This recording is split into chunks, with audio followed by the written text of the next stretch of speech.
Hello and welcome to this week's episode of the Veg Grower Podcast. My name's Richard and I want to encourage and inspire you to grow more of your own food in whatever space that you have available. And I do this by sharing exactly what I've been doing in my own allotment and my own garden, calling on my 30 years of experience of growing my own food. Now this week we have got our seed of the month, which is going to be runner beans.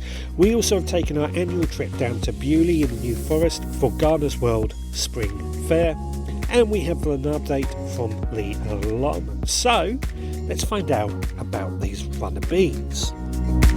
Now I am in my kitchen garden at the moment and I am sowing some runner beans. This is a variety called Enorma, which is quite a large variety, quite an exhibition variety. I have to admit, runner beans are not one of my favourite plants to grow, not one of my favourite vegetables. I do grow them. My wife particularly likes them. They bring back memories of her growing up with her nan in the garden. Her nan used to grow a lot of runner beans and use them in a lot of her Indian dishes. They're not the most exciting for me in the kitchen, but I'm sure there are ways of making them exciting. But it brings back memories of my granddad. He used to grow lots of runner beans, and I remember distinctively my sister would sit there munching on loads of runner beans. So they are definitely a vegetable that brings back memories. Now, to sow runner beans is pretty easy. We can sow these directly in the ground, which I've done down on the allotment a couple of weeks ago. And all I did there was dib a hole, drop a seed in and wait. It's easy as that. But what I'm doing here at home, because I just want to get a bit of a head start, I am actually sowing these in root trainers. Now, my root trainers are simply a big, deep pot, if you like, filled up with multi-purpose compost, dibbed a hole, about 3 centimetres deep, dropped in a seed and backfilled and watered. I've then placed my root trainers in my greenhouse just to give them a bit of warmth, just to get them started a little bit quicker. And that is all we've got to do to get the runner beans started. Nothing difficult, just dibbing a hole and dropping a bean seed in. And the good thing about these bean seeds is they're very, very large, which makes them very easy to handle. No special tools needed or anything like that. Now, depending on how fresh the seed is, germination could be in a few days, depending on conditions and things like that.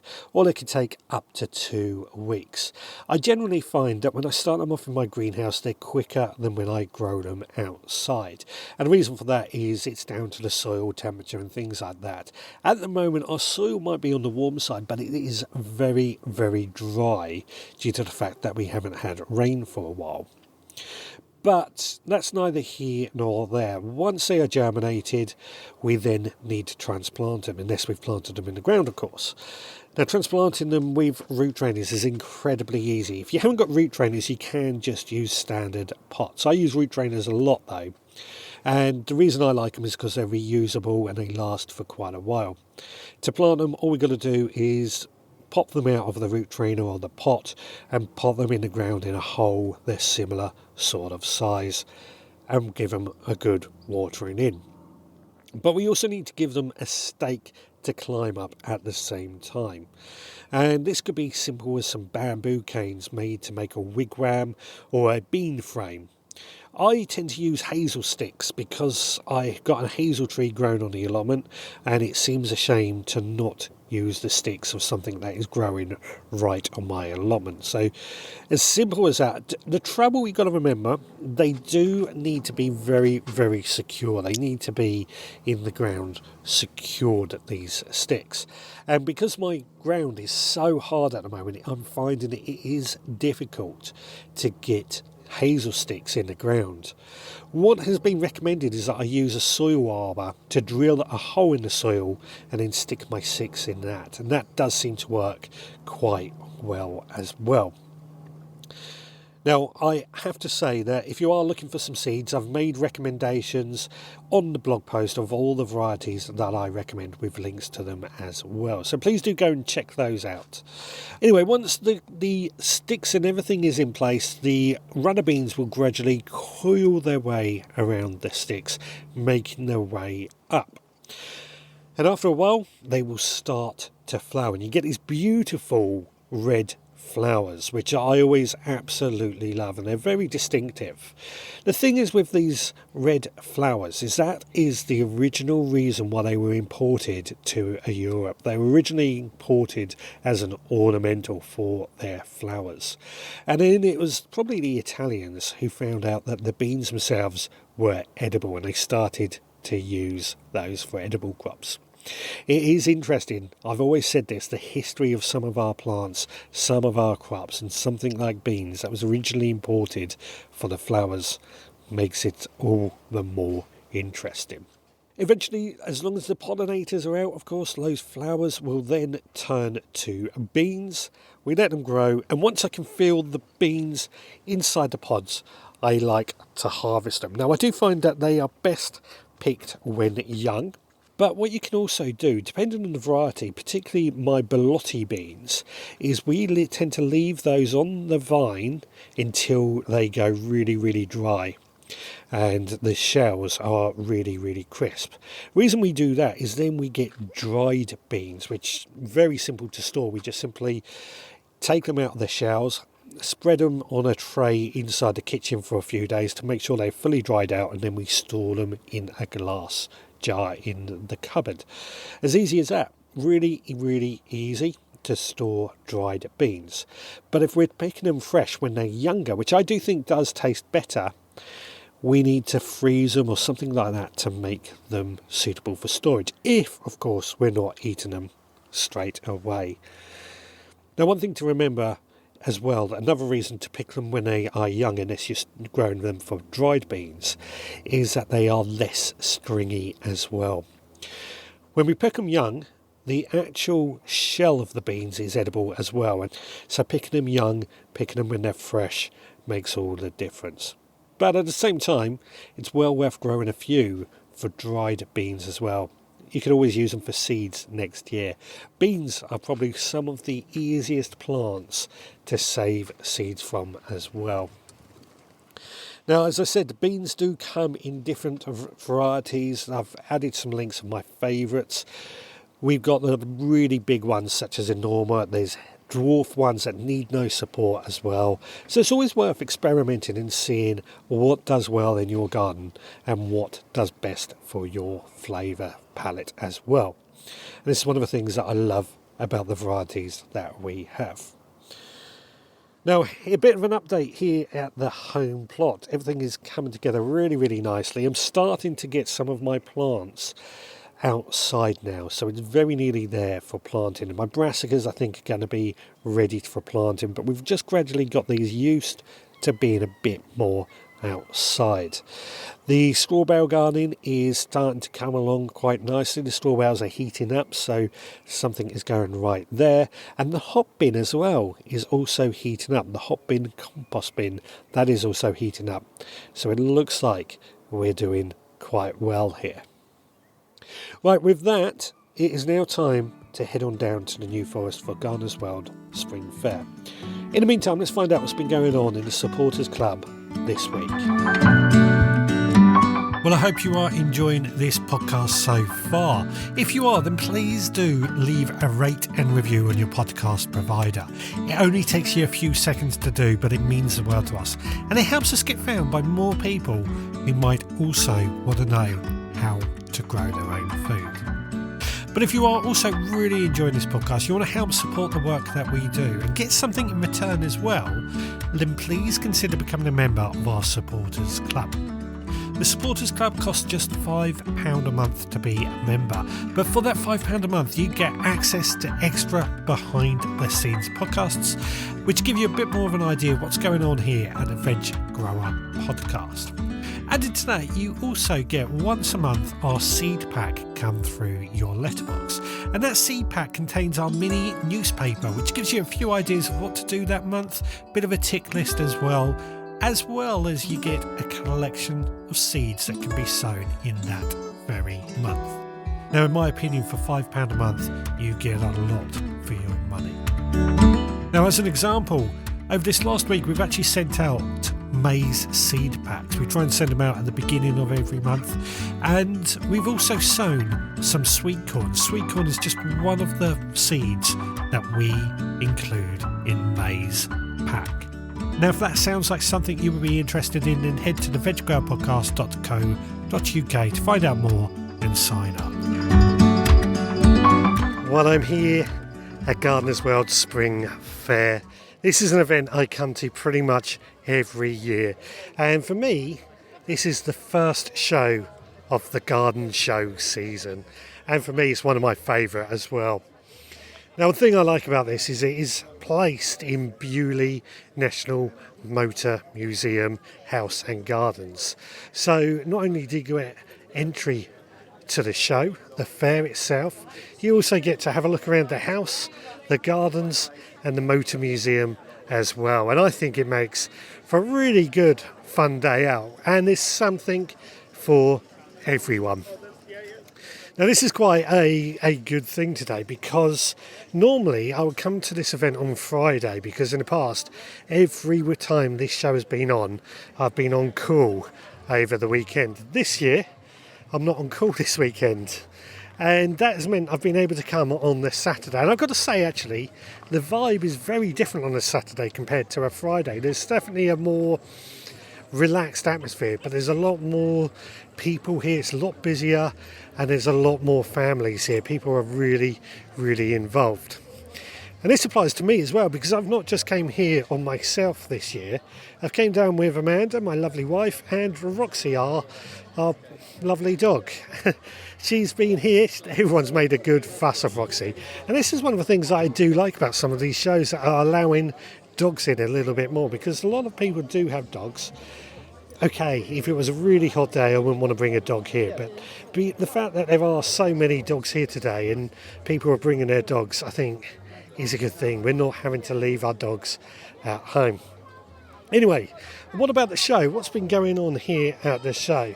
Well, we have the fair itself, where there's lots of stalls selling items, and I've bought a few items, a few new plants, some plant supports, some seeds from Premier Seeds Direct, who have got a stall here as well with regards to our seed of the month. I'm a big fan of Premier Seeds, as you know. But there's also been Quick Hose, which is a company we're going to have on the podcast soon, who are, that way they sell hose connectors that are, in my opinion, really, really reliable. They don't pop off. They seem to last. Now, I would say that the fair itself is about the sellers going on here. And there are lots of them. It's also incorporated good food. So there's food stalls and things like that going on. Lots and lots of plant nurseries around the edge with all their plants that they're selling as well. And many of these stalls, you don't have to take them with you while you're shopping. Many of the stalls will actually look after your stuff. They'll put your name on the bag and you just collect it at the end of the day. Or if you're buying plants, Gardeners World actually put on a plant creche as well, which just means, again, you're not carrying your plants around, which is a good thing, I think, anyway. And they look after your plants, make sure they don't get too hot, too cold, and they get a drink throughout the day as well. So, you know, it's very easy to come here, spend lots of money, and you don't have to worry about it. I see a lot of people at these events who've got wheeled trolleys in order to buy as much as they can and wheel it around throughout the day. What we've actually done, we've bought a few items and we're going to collect them before we leave today, the last thing we would do. There's also show gardens going on over in another half of this show, and there's some absolutely fantastic show gardens, I've got to say. National Veg Society has put on a lovely vegetable garden, as they do every year, and there was also several other vegetable gardens that I've seen, all of which some got really interesting designs. And this is a thing that I often find myself coming away from here, is I look around at these shows and I see what people have done for their displays to sell items, for their displays in these show gardens, and I sort of think to myself, I could incorporate that into my garden. I could incorporate that into what I do at home. I'm always looking to try and sort of make my kitchen garden, my garden at home, a little bit more interesting. the idea of it just being a vegetable garden, it's fine, it grows food, but I feel we need to add some interest. And one of the things, I'm just walking past a stall now, and it's got an old shovel, an old iron gate, an old table, very ramshackled, rusty looking, but with a lot of plants all around it. They just add to that sort of ambience, a rustic looking ambience. And that is the thing that I often take away from these events is, what can I do? What can I take away and do in my own garden? Now, I did mention that the house here also has its own kitchen gardens. We've done podcasts from that in the past as well. I've seen Lucy and Saul from the Talking Heads podcast.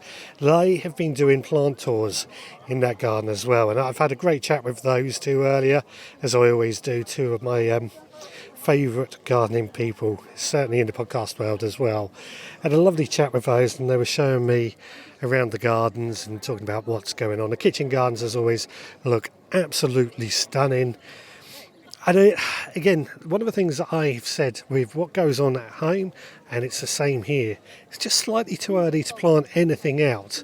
But with the way this year is going, we're all feeling like we can go and do what we need to do now. But overall, I've had a really, really good day. It's been lovely spending the day with Amanda and Roxy as well. We've had some good conversations. There's been talks going on as well. I almost forgot about the talks. In fact, when we got here, we were one of the first people to get into the show. And they put a ribbon across the entrance to the show. And Eric Anderson and Carol Klein, they came along and cut the ribbon to allow us in. And there was a big fuss made about that, of course. But it was really good, actually, to see those two really sort of get the customers excited for the day and to start the day off. So overall, really good day. They've been doing talks going on the main stage.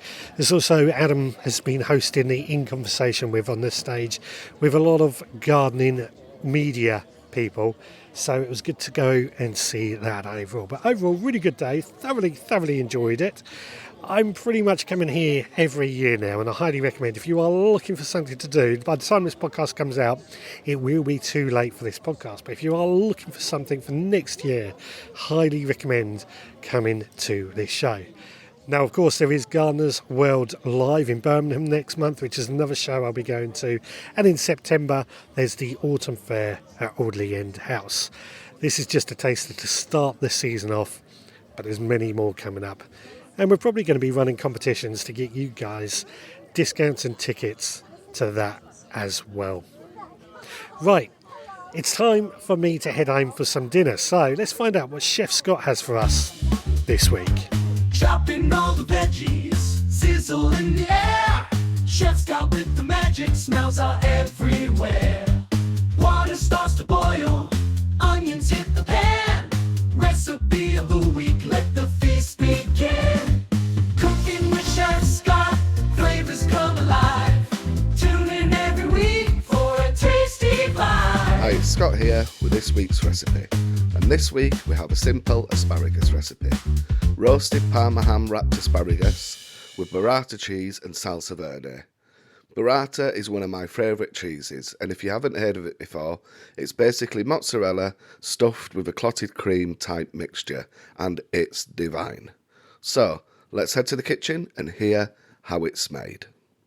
As usual, you can find this recipe and others on the veggrowpodcast.co.uk and on my Instagram page, See to Table, Plot 13.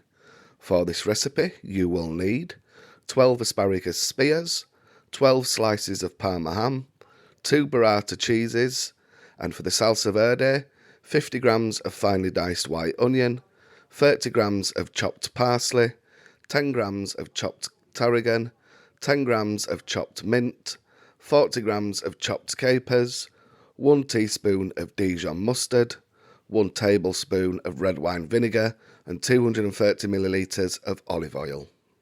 Method. Start by wrapping the asparagus in the Parma ham, then set aside while you make the salsa verde by blitzing all the salsa verde ingredients together in a food processor or with a stick blender to a pesto type consistency. Now roast the wrapped asparagus in a preheated oven set at 200 degrees Celsius for 10 to 15 minutes.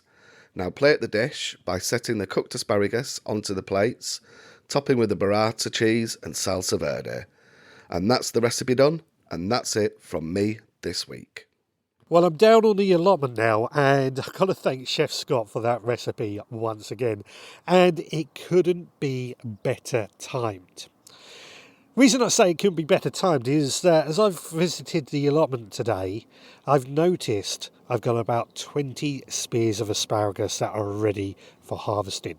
And this has been a really pleasant surprise actually, because I've neglected my asparagus bed over this last few months, and there's been quite a few weeds that have taken hold which are going to need to be removed. So all of a sudden to see all these spears, they weren't there a few days ago, which just goes to show how quick asparagus can grow, but we're very happy to have those nonetheless. And added to that, we're of course harvesting rhubarb and strawberries as well. So this basically means that our allotment is starting to become productive once again. Now I'm really pleased actually, because the allotment does seem to be really showing that it is producing food. The potatoes, we mulched those last week with a good helping of straw, and since then they seem to be growing by the day, to the point I'm going to have to get some more straw bales in to mulch them once again. Which is very welcome actually, because it won't be long until we're going to be harvesting some of the first early potatoes. So to see them actually grow in front of our eyes is very welcome. We have had a slight frost this morning, funnily enough, and I was expected to see some damage on the potatoes. Luckily, because it was only a very slight frost, the potatoes haven't had any damage. So we're quite pleased about that, to say the least. But this again it just goes to show something I've said quite a few times now, is we're still waiting till middle of May before we start planting out our plants.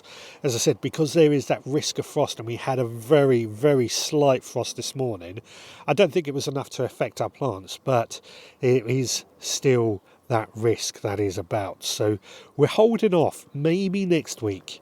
Maybe we will find out next week. Now, something that I've really focused on this week has been the Sargent greenhouse. This is the greenhouse that I inherited from my step-granddad, which isn't fully glazed. I've said that time and time again. In all honesty, I'm too tight to go and buy the glass needed for that greenhouse. So I'm holding off and trying to find other ways of glazing it, which is taking a very long time. But the greenhouse itself, on the inside, it does become rather weedy again. A lot of long grass in there. And I haven't really, again, paid it any attention this year. So this week I've gone in there with my strimmer and I've cut everything down to ground level. Now this greenhouse is going to be used for growing cucumbers this year, so I was sort of in two minds about what I was going to do with it and how I was going to plant it, because normally I plant straight into the ground, but I know that we get problems with weeds in this greenhouse, so I didn't really want to do that. But as I was trimming it down and cutting away, I realised that what I could actually do is use some more of that black weed suppressing membrane that I've had for many years. I don't usually like using this stuff, but I seem to be using it a bit more this year just to control weeds in certain areas. And I figured in the greenhouse, if we just lay down loads of this black weed suppressing membrane, which I did, weighed it down with a few bricks initially, and then we can start using the greenhouse to grow stuff in. But how could I grow stuff through the membrane? Well, what I decided to do, it was quite an easy thing to do, is actually, we have an allotment shop, and you have to be a member of the allotment association to buy from there. But I went down there, I am a member, and I brought a few bits from there. I brought some grow bags and some bags of compost. Now these are actually incredibly cheap. Bag of compost was £5 and the grow bags were £3.65. So I got two of each. The grow bags I've laid down to one side, which we're going to be using for growing our cucumbers in, which I can't wait because they are really delicious, and looking forward to growing those. And the compost bags, we're going to be starting to fill up our pots and other areas with this compost in order to grow some of our other plants. I'm going to be getting more because of how cheap it is. Plus it's so convenient being right here on the allotment. It just makes sense. Rather than travelling all over the place to try and get compost, just makes sense to get it from here. Now, one of the other things that we have had to do a lot of this week is watering. Something we haven't had for a very, very long time is rain. And it's starting to get very concerning. We had no April showers. We may get some through May, I don't know, but I cannot see any in the forecast. And I was trying to work out when we last had rain. It was back in February. So, we're coming up to nearly 3 months of having no rain, which is a bit bizarre considering last year we were all complaining that we haven't had enough rain and we need more sun. This year, however, we seem to have had less rain and certainly a lot of sun so far. It does mean that to water my entire allotment and to do it well can take a couple of hours, which is why I'm a big believer in using a mulch. And the mulch just helps reduce the amount of watering that we have to do and move on from things like that. So while I'm using straw as a mulch, I'm also using lawn clippings when I can. We don't get a huge amount of lawn clippings. Every time I cut the grass, I get about enough to do a third of a bed. However, this week the council came along and cut the grass road areas at the same time and left the lawn clippings on there. So I've picked those up and used those at the same time as well, just to try and make my mulches go that little bit further. What I'm realising actually is now that I'm using straw and lawn clippings, I'm actually being able to produce a bit more compost because all the materials that I'm cutting down that isn't going through the lawnmower are being used in our compost bins. So hopefully that means that the combination of all these things is going to produce lots and lots of compost later on this year. We're going to have plenty to do the allotment. That's the hope. That's the dream. Whether it happens or not is going to be another thing. Right, I'm going to head on home. I'll meet you in the podding shed in just a moment and we're going to close up this podcast. Well, it's time to start wrapping up this week's podcast. And as always, I hope you have enjoyed it. I certainly have. I've really enjoyed going out to Gardener's World Spring Fair once again. As I said, there will be more events coming up this year, and I'll tell you more about those in future podcasts. But also next year, there will be another Spring Fair, which again, I will be attending. And I highly recommend, if you are able to go, well worth a visit to some of these fairs. Now, if you've enjoyed this podcast, please do leave a rate and review on your podcast provider. It only takes you a few seconds, but it helps us get found by more people who might also be interested in learning more on how to grow their own food. And we have actually had a couple of comments come in, again on Spotify. Spotify seems to be very popular these days. We have got from Annabelle's Harpyscored, I hope I pronounced that correctly, and she says, really enjoy all episodes of the Veg Grower podcast and Scott's recipes. Inspired idea to include seasonal recipes and inspire growing the ingredients. Brilliant, thank you. I've got to admit, since we've added Chef Scott to the lineup, it really has, I think, added a new dynamic to the podcast, and it's something I'm certainly very grateful to Chef Scott for. Lynn has also left us another review. She says, hi Richard, great episode, enjoyed the rhubarb cordial recipe. But I soak my rhubarb with ginger in gin in the Kilner jar. Any cheap gin is fine and it tastes so good. I've also used the soaked rhubarb to make a gin and rhubarb crumble. Really good too. Also, your Welsh onion seeds last year were a bit disappointing, but planted out what I had managed to germinate. This year, fantastic number of really healthy onion bulbs, well worth the wait, Lynn. So the seeds that she's referring to is from our supporters club, and last year I sent out Welsh onions. They are a perennial type of onions as well that come back year after year after year. A bit like chives, they grow as they get older as well. Now, if you are enjoying this podcast, please do rate and review, but also please consider becoming a member of our supporters club, just like Lynn. And you may well get involved in some seeds that you've never thought to grow before. Details on that on our website at theveggrowerpodcast.co.uk. And while you're at our website, you can also leave us a voicemail or you can leave us a comment on the bottom of a blog post. Alternatively, if you want to get in touch, you can email me, Richard, at theveggrowerpodcast.co.uk. And of course, don't forget you can find us on social media. We will be back again next time, so until then, please take care.